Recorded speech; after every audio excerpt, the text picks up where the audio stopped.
नमस्कार विद्यार्थी मित्रांनो, स्वागत आहे तुमचं आमच्या एका नवीन व्हिडिओमध्ये। या व्हिडिओमध्ये मी बऱ्याचशा गोष्टी डिस्कस करणार आहेत। जो प्रॉब्लेम तुम्हाला आता येतोय, ज्या टेन्शनमध्ये तुम्ही आहात, लाईक एवढे पर्सेंटाइल आले, एवढे मार्क्स आले, तर आता किती पर्सेंटाइल बनतील दादा? पुणे मुंबईमध्ये CSIT रिलेटेड ब्रांच मिळतील? या सर्व प्रश्नांची उत्तर मी तुम्हाला देणार आहे। तसंच ज्या मुलांना अजून काय डाऊट येतोय की मी ड्रॉप घेऊ की नाही, हे सुद्धा मी या व्हिडिओमध्ये सांगणार आहे।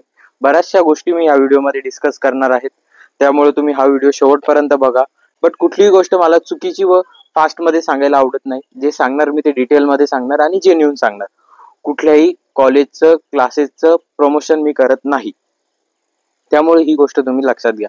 तुम्ही आमच्या चॅनलवर नवीन असाल तर सबस्क्राईब करायला विसरू नका। व्हिडिओ आवडला तर लाईक करायला विसरू नका। चला तर आपण आपल्या मेन मुद्द्याकडे वळूयात। मुलांचे मला मेसेज येत आहेत की दादा एवढे पर्सेंटाइल आहे, एवढे मार्क्स आहे, बट आता किती पर्सेंटाइल येतील, काय येईल, मला टेक ब्रांच मिळेल का पुणे मुंबईमध्ये? मी तुम्हाला एक लास्ट इयरचा एक एक्सपिरियन्स सांगतो। लास्ट टू लास्ट इयर ज्या कॉलेजला 75-70-75 या रेंजमध्ये CSIT भेटलेलं पुण्यासारख्या मेट्रो सिटीमध्ये, आज त्या कॉलेजला सुद्धा लास्ट इयर काय झालं की 5-6 लाख फॉर्म आलेले होते ॲज युजल। यावर्षी पण तेवढेच आहे, एक्झॅक्ट आकडा मला माहित नाही, बट ॲज युजल तेवढेच आहे। त्यानंतर भरपूर मुलं फक्त पुणे मुंबईचं CS पाहिजे म्हणून त्या कॉलेजला प्रेफरन्स दिला। ज्या कॉलेजकडे टीचिंग स्टाफ नाही, त्या कॉलेजचं करिक्युलम चांगलं नाहीये, त्या कॉलेजला प्लेसमेंटच नाहीये, जिथले हायेस्ट प्लेसमेंटच 4 lakhs आहे, त्या कॉलेजचा कट ऑफ लास्ट इयरला 88, 89, 90 पर्सेंटाइल गेलाय। ही एक विचार करण्यासारखी गोष्ट आहे की एवढे चांगले पर्सेंटाइल आणून सुद्धा मुलं जर CSITच्या मागे लागून जर तुम्ही ते कॉलेज घेत असाल तर हे कुठेतरी तुमचं चुकतंय। त्या कॉलेजला फ्युचरला प्लेसमेंट नाही। मी तुम्हाला एक गोष्ट सजेस्ट करतो, कधीही मी आमच्या काउन्सिलिंग मधल्या मुलांना, त्यांच्या पॅरेंट्सला मी डायरेक्ट कनेक्ट होतो आणि सांगतो की तुम्हाला जर CSIT पाहिजे असेल या पर्सेंटाइलच्या रेंजमध्ये, तर तुम्ही आमच्याकडून रिफंड घ्या, आम्ही तुमची काउन्सिलिंग करणार नाही। मुलांना चुकीचं सांगायला मला पटत नाही। युट्यूबवर पण मी बरेच व्हिडिओ पाहतो जे कॉलेजचे प्रमोशन करता, मला सुद्धा कॉलेजच्या प्रमोशनचे मेल येतात। मी कधीच प्रमोशन करत नाही। पैशांसाठी मी तुम्हाला चुकीचा सल्ला देणार नाही, जे आहे ते मी जेन्युइन सांगणार। त्यामुळे जे प्रमोशनल व्हिडिओ तुम्ही ज्या युट्यूबरांना फॉलो करता, ते जर असे प्रमोशनल व्हिडिओ टाकत असतील तर कॉलेजनी त्यांना पैसे दिलेले असतात, त्यानुसार ते बनवतात। त्यामुळे तुम्ही असल्या कॉलेजला प्रेफर करू नका। दुसरी गोष्ट मी तुम्हाला सांगतो की आता जे 90 पर्सेंटाइल वर ज्या मुलांनी हे कॉलेज घेतले, पुण्यातले असो मुंबईमधले असो, की जिथं प्लेसमेंट वगैरे काहीच नाहीये, त्या कॉलेजसाठी मुलं फक्त CSITला गेलेत। भविष्यात सुद्धा त्यांना प्लेसमेंट नाही भेटणार, स्पष्ट सांगतो, नाही भेटणार। मी स्वतः सुद्धा VGTIचा विद्यार्थी आहे, मला प्लेसमेंट CL बद्दल सर्व कुठल्या कंपन्या येतात, कंपन्यांचा काय क्रायटेरिया असतो हे सर्व माहीत आहे। त्यामुळे मी आज स्पष्ट सांगतो की त्यांना सुद्धा प्लेसमेंट जाणार नाही। यावेळेस मी काय सजेस्ट करतो, तुम्ही कॉलेजला प्रेफरन्स द्या। चांगल्या कॉलेजमध्ये तुम्ही कोर ब्रांच जरी घेतली तरी तुम्ही नंतर टेक्निकल मध्ये स्विच होऊ शकता। बट मुलांचं काय असतं की दादा मला CSITच पाहिजे, मी ड्रॉप घेतो। तर ड्रॉप घ्यायचं का नाही हे पॅरेंट्सवर पण फार डिपेंड असतं आणि मुलांवर पण असतं। जर तुम्ही ड्रॉप घेऊन जर तेवढा अभ्यास केलाच नाही तर मग काय फायदा ड्रॉप घेण्याचा? ड्रॉप घेऊन जर तुम्हाला चांगले पर्सेंटाइल आले तर ते वरती आहे। ड्रॉप इयर मध्ये का तुम्ही पेपरच्या वेळेस आजारी पडलात तर काय? बऱ्याचशा गोष्टी असतात, सर्व गोष्टींचा विचार करावा लागतो आणि वर्षानुवर्ष कॉम्पिटिशन वाढत चालली, हे सुद्धा तुम्ही नोंद घ्या। जर तुम्ही आता ड्रॉप घेतलं तुम्हाला 80% आणि ड्रॉप घेऊन तुम्हाला 85 आले, दरवर्षी 2-3 पर्सेंटाइल ते इन्क्रीज होतात, मग काय फायदा तुमचा ड्रॉप घेऊन? त्यामुळे मी तुम्हाला असं सजेस्ट करतो की ड्रॉपचा विचार आता डोक्यातून सध्याला बाजूला ठेवा। कॅपराऊंड मध्ये पार्टिसिपेट करा, व्यवस्थित कॉलेज लिस्ट प्रेफरन्स वाईज टाका।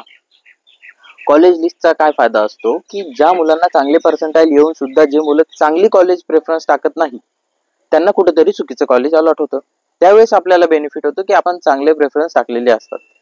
त्यामुळे तुम्ही कॉलेज लिस्टचा प्रेफरन्स कसा टाकायचा हे व्यवस्थित लक्षात घ्या।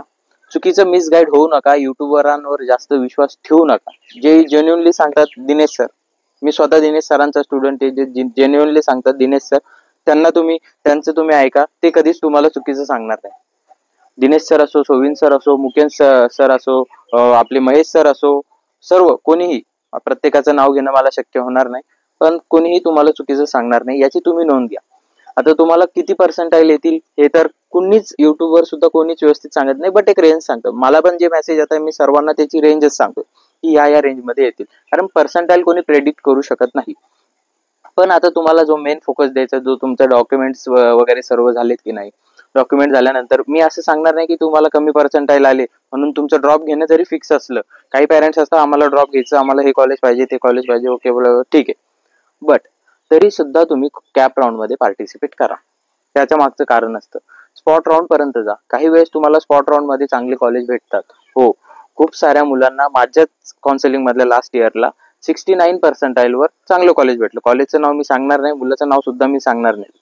कॅप राऊंड सुरू झाल्यावर मी ते सांगेल कुठल्या मुलाला भेटलं, कुठलं कॉलेज भेटलं. बट हे सुद्धा चान्सेस असतात. त्यामुळे तुम्ही ट्राय करा. ट्राय करायला काहीच हरकत नाही. आत्ताच ड्रॉपचा विचार डोक्यात घेऊन चालू नका. CSITच्या मागे जर तुम्ही लागले असाल तर समजा तुम्ही 75-80 पर्सेंटाईल वरच तुम्हाला CSIT पाहिजे, तर पुण्यात ह्या वेळेस ते भेटणार नाही. ह्या वेळेसच नाही, लास्ट इयर बी CS रिलेटेड ब्रांचेस ENTC पर्यंत यांचा कट ऑफ फार हाय गेला होता. याची तुम्ही नोंद घ्या. तुम्हाला चांगलं कॉलेज कोर ब्रांच घेतली तरी तुमचं पुढे फ्युचर आहे. त्यामुळे तुम्ही असं मागे लागू नका. कुठलं पण कॉलेज घ्यायचं आणि त्यात CSIT घ्यायचं. तिकडे कंपन्याच नाही येणार तर काय प्लेसमेंटला बसणार राजा तू. आता जो चुकेल त्याचं फ्युचर पूर्ण चुकेल. त्यामुळे तुम्हाला समजलंच असेल, प्लेसमेंटला कंपन्याच नाही आल्या, तुम्हाला आता काही कळणार नाही. आता तुम्ही आपल्या नातेवाईकांच्या याच्यात येऊन तुम्ही ते करशाल. बट तुम्ही एकदा चुकलात तर मग फ्युचर पूर्ण तुमचं टेन्शन मध्ये जाईल की आता माझं कसं होईल, काय होईल. त्यापेक्षा तुम्ही आताच व्यवस्थित निर्णय घ्या. ठीक आहे, थोडी कोर ब्रांच जरी घेतली पण चांगल्या कॉलेजला घेतली तर तुम्हाला बेटर एन्व्हायरमेंट भेटेल, बेटर फॅकल्टी भेटेल. तिथे प्लेसमेंटला येणाऱ्या कंपन्या सुद्धा जास्त असतात. त्यामुळे तुम्ही तिकडून पण टेकमध्ये स्विच होऊ शकतात. मी माझा स्वतःचा कॉलेजचे माझे सुद्धा मित्र मेकॅनिकल वगैरे ब्रांचमध्ये आहे. VJTIचे तुम्ही VJTIचं मेकॅनिकलचं सुद्धा ॲव्हरेज पॅकेज बघितलं असेल, जे की खूप साऱ्या कॉलेजचं CS सुद्धा हायेस्ट पॅकेज नाहीये. त्यामुळे तुम्ही विचार करा आणि विचारपूर्वक निर्णय घ्या. कुठल्याही युट्यूबरचं कॉलेजचं प्रमोशन बघून तुम्ही कुठल्याही कॉलेजला ऍडमिशन घेऊ नका. काय असेल तुम्ही मला ह्या दिलेल्या नंबरवर मेसेज करा. मी काय जे असेल ते तुम्हाला जेन्युइनली सांगेल. बरेचसे मुलं माझ्याकडे कॉलेजचे नेम्स मागतायत, दादा मला या कॉलेजचे नेम सांग, त्या कॉलेजचं. प्रत्येकाला नेम सांगणं आता पॉसिबल नाहीये. त्यासाठी तुम्हाला कुठल्याही ज्याची तुम्हाला आवडेल, तुमचा ऑफलाईन काउन्सिलर म्हणा, ऑनलाईन म्हणा, ज्याची आवडेल त्याची काउन्सिलिंग घ्या, त्याच्याशी ती गाईड करा. प्रत्येक मुलाला कॉलेज सांगणं पॉसिबल नाहीये. तुम्ही कुठल्याही युट्यूबरने जे खाली नंबर दिलेले असतात त्यावर मेसेज करा, तुम्हाला रिप्लाय सुद्धा येत नाही. बिकॉज त्यांची त्यात काही चूक नाही, त्यांच्याकडे तेवढे मेसेज सुद्धा येतात. त्यामुळे ते पण तर माणसं आहे. त्यामुळे प्रत्येक जण तेवढं, मी माझ्याकडून जेवढं होईल तेवढे मी रिप्लाय देतोय. दिवसातून 450 ते 500 रिप्लाय देतोय मी. अजून शेवटपर्यंत देणार, रात्री झोपेपर्यंत मी रिप्लाय देत असतो. त्याच्या मागचं कारण आहे की कुठल्याही मुलाला मिसगाईड होऊ नये. कुठलाही मुलगा कोणाच्या रिलेटिव्हच्या, मित्राच्या चुकीच्या मार्गदर्शनाखाली येऊन चुकीचं पाऊल उचलू नये, हा माझा प्रयत्न असतो. त्यामुळे मी तुम्हाला सर्वांना विनंती करेल, ज्या मुलांना कमी रेंजमध्ये पर्सेंटाईल आले त्यांनी आता CSITच्या मागे लागण्यापेक्षा तुम्ही जर कोर ब्रांच चांगल्या कॉलेजला घेतली तर ती बेटर राहील लास्ट इयरला. त्यामुळे तुम्ही पुणे, मुंबई अशा मेट्रो सिटीत तुम्हाला CSIT भेटणार नाही.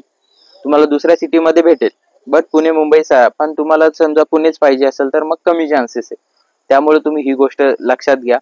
कारण काय होतं, मी जर त्या मुलांना असं सांगितलं तर त्यांना वाटतं की दादा चुकीचं सांगतोय. त्यामुळे मी तुम्हाला ब्रीफ इंट्रोडक्शन दिलंय की तुम्हाला डिटेलमध्ये सांगितलंय की तुम्ही हा विचार करा.